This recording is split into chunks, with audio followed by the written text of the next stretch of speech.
నువ్వు మంత్లీ సంపాదించేదేమో కొంచెం, every month government కి కట్టేది చాలా ఎక్కువ అంట. ఏంటి అసలు ఇది నాకు అర్థం కాలేదు. ఏం కడతాను? నువ్వు monthly fast driving, rash driving అని చెప్పి చలానాలు చాలా కడతావంట. ఏంటి? నేను ఇప్పటి వరకు ఒక్క చలానా కట్టలేదురా. అవసరమైతే మా మమ్మీకి కాల్ చేస్తే అడగండి. ఒకసారి మీ మమ్మీ కాల్ చేసి. అరే అనవసరంగా చెప్పానా నేను మమ్మీ నేను ఎప్పుడైనా ఇట్లా చలానా కట్టానా అంటే నా డ్రైవింగ్ వల్ల? మీ డ్రైవింగ్ వల్ల చలానా అయితే కట్టలేదులే కానీ కొంచెం డ్రైవింగ్ అనేది స్పీడ్ గానే చేస్తుంది. ఒకసారి టివ్వా ఆంటీ అమ్మా కొంచెం కాదా ఆంటీ, ముందు సీట్ లో ఉన్న వాళ్ళు వెనక సీట్ లోకి వెళ్తారు. కాదు వర్ష, నా డ్రైవింగ్ నాకంటే ఎక్కువ నీకే తెలియాలి. సరే సరే ఆంటీ, మన పిల్ల మరి ఎప్పుడు అవుతుంది పెళ్లి కూతురు? ఏమో మరి మీరు అందరూ ఓకే అనుకుంటే అయిద్దాం. చూడు బాను, మీరు ఒక టెంపుల్ కడుతున్నారని నేను విన్నాను, అది నిజమేనా? యా టెంపుల్ కడుతున్నాము. మా అంటే లైక్ మేము అది వినుకొండ అని చెప్పాను కదా, అక్కడ పక్కనే దొనకొండ అని ఒకటి ఉంది. యాక్చువల్లీ అది మా మమ్మీ డ్రీమ్. చాలా ఇయర్స్ బ్యాక్, ఒక 20 years 17 years back mummy Nagendra Swamy ఉంటారు కదా, నాగమ్మ తల్లి నాగమాయిని పెట్టి కళ్యాణం చేసి పెట్టారు. ఇప్పుడు ప్రాపర్ గా గుడి కడుతున్నారు. మంచి విషయం చెప్పావు. నాకైతే ఆ గుడి కట్టుగానే నీకు పెళ్లి అయిపోవాలని మనస్ఫూర్తిగా కోరుకుంటున్నా. ఓకే రా, అలా అయినా ఓకే అవ్వకుండా. పెళ్ళి అనగానే చూసారు ఆ బుగ్గల్లో ఆ పింక్ ఇప్పటి వరకు లేదు, ఇట్లా ఇట్లా బ్లష్ అయిపోతుంది. ఏంటి మరి బాను, పెళ్ళి ఎప్పుడు మరి మనది? మీ అందరికీ తెలిసిందే. ఐఎమ్ వెరీ అంటే నేను ఎలా అంటే ఒక ప్రాపర్ గుడ్ రిలేషన్షిప్ లో ఉన్నాను. ఎన్ని ఇయర్స్ లవ్ బాను మీది? ఇప్పటికి ఒక 10 ఏళ్ళు అయింది. 10 years లవ్.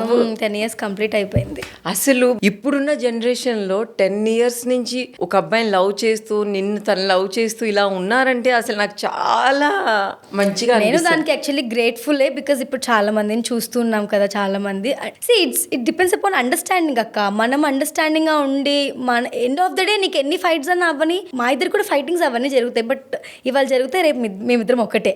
అంతేనా? ఒకటే. అది నా మైండ్ లో ఉంది, తన మైండ్ లో ఉంది. ఆ మైండ్ సెట్ ని ఫిక్స్ చేసుకుంటే ఏ ప్రాబ్లమ్ ఉండదు అని నా ఫీలింగ్. అంతే. మొత్తానికైతే ఒక 1 year లో బాను మనకి పప్పు అన్నం పెట్టబోతుంది. అలాగే.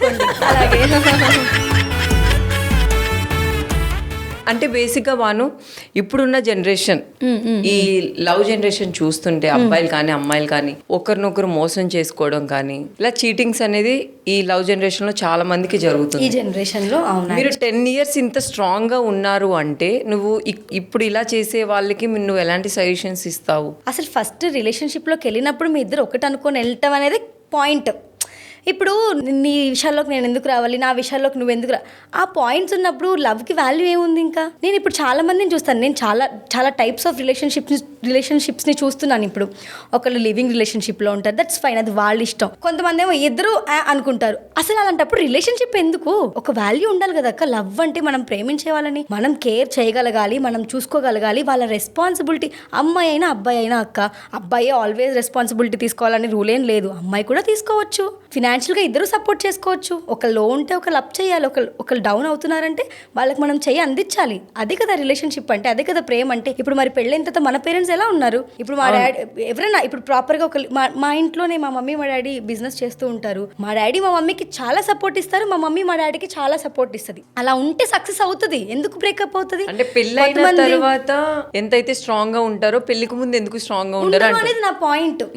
అసలు నువ్వు రిలేషన్షిప్ లోకి దిగావంటేనే నీకు ఆ మైండ్ సెట్ లేనప్పుడు ఎందుకు దిగావని నా క్వశ్చన్. అది మీ ఇష్టంలే, నాకు అనవసరం. బట్ నేనేమనుకుంటున్నాను అనేది చెప్తున్నా, దిక్కూడదు అట్లా. అండ్ లాయల్గా ఉండరు. ఇప్పుడు ఎవరక్క లాయల్గా ఉంటున్నారు? ఎవరక్క?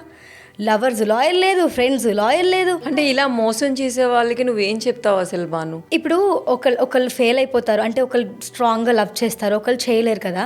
చేయలేని వాళ్ళు నేను లైట్ తీసుకుంటున్నా అనేవాళ్ళు వాళ్ళకి ఏం ఫరక్ పడదు. కానీ ఈ అమ్మాయి ఉసురు ఏదో ఒక టైంలో వాళ్ళకి తగులుతుంది. అలా అని అమ్మాయిది తగులుతుంది అని అలా ఏం లేదు. ఇన్ కేస్ అమ్మాయి కూడా మోసం చేస్తే అబ్బాయిది కూడా అమ్మాయికి తగులుతుంది. అందరూ ఎండ్ ఆఫ్ ద డే అందరం హ్యూమన్ బీయింగ్స్ అక్క, మనుషులం మనం అందరం. సో అబ్బాయి ఏంటి అమ్మాయి అయితే ఏంటి? సో ఇటు నుంచి తగిలితే అటు నుంచి కూడా ఖచ్చితంగా తగులుతుంది. బేసిక్గా డీప్ లవ్ లోకి వెళ్ళి అమ్మాయిని అమ్మాయి చేసే మోసం తట్టుకోలేక సూసైడ్ కూడా చేసుకుంటున్నారు. అది చేయకూడదు అక్క. ఎందుకలా? ఇప్పుడు అమ్మాయి కాకపోతే ఇంకో అమ్మాయి, నీ పేరెంట్స్ ఏమవుతారు?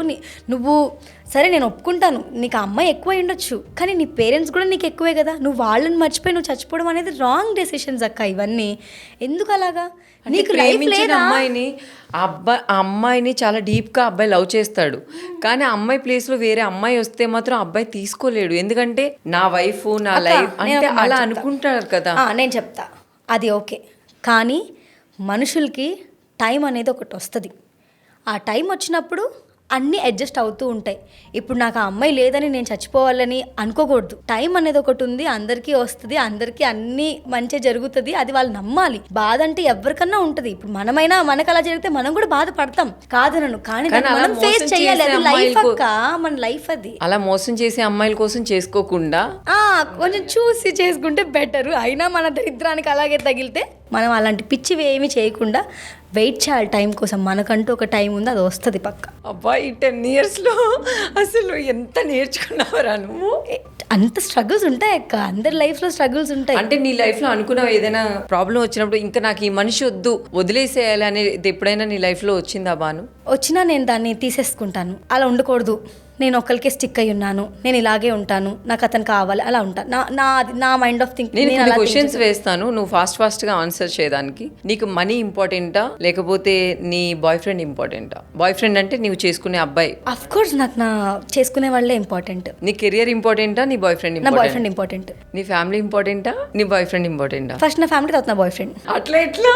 అంతే. ఎందుకంటే నేను ఇప్పుడు ఇలా కూర్చొని ఇక్కడ నీకు ఇంత చెప్తున్నాను, ఒక కారులో వచ్చాను, ఒకటి చేశానంటే అది నాకు మా మమ్మీ ఇచ్చింది. వీళ్ళిద్దరిలో కంపేర్ చేస్తే నాకు నా పేరెంట్సే ఎక్కువ. అంటే ఇప్పుడు బేసిక్గా మాట నేను కూడా చెప్పేస్తాను, కానీ నీకు మనీ లేకుండా నీకు మనీ కూడా నువ్వు కంపేర్ చేసావు. కంపేర్ చేస్తే 110% నాకు నా బాయ్ ఫ్రెండే కావాలంట. అంటే నేను చేసుకోబోయే వాళ్ళే నాకు ఇంపార్టెంట్ అంట. నువ్వు కంపేర్ చేయకుండా నీకు మనీ ఇంపార్టెంట్ అంటే అఫ్ కోర్స్ నాకు మనీ ఇంపార్టెంట్. ఇప్పుడు మనీ లేకుండా ఏం చేస్తున్నాం మనం? ఏం చేయగలం అసలు? ఏమీ చేయలేము. ఫుడ్ పెట్టేది మనీయే, మన ఇట్లా డ్రెస్ చేసుకోవాలన్నా మనీయే, మనకి ఏదన్నా మనీయే. సో అట్లా కంపేర్ చేస్తే ఇది చూస్ చేసుకుంటా. నువ్వు మనీ వద్దా అంటే నాకు కావాలి, కష్టపడి నేను సంపాదించుకుంటా.